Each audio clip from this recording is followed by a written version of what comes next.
Not many young people or parents surveyed in 2023 expressed deep concern about college readiness or academic well-being, which suggests students may be coming into college assuming they have been well prepared for college level work. Part of that misunderstanding may be due to changes to grading during the pandemic that made it appear students had learned effectively despite a growing gap between high school grades and standardized test scores.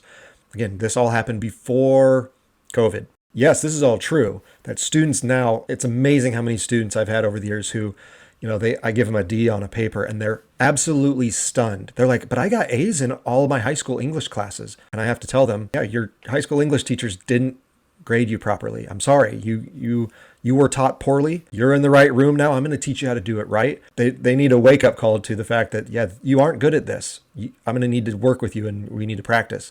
They assume they know stuff and they don't, because high school is so easy now that everyone gets good grades. And so they think, oh, I'm ready for college. And they're not even close.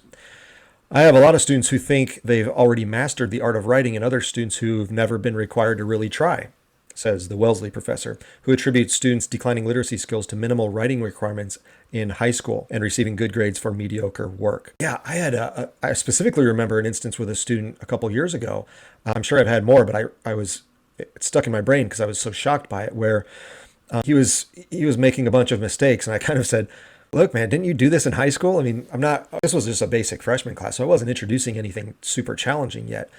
And I was like, you should have already kind of done this in high school, right? We're just kind of brushing up on it and trying to take some small steps towards improvement. And he had no idea what we were doing.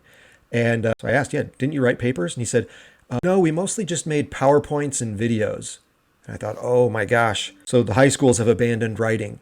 And they think, again, well, writing can be a variety of things.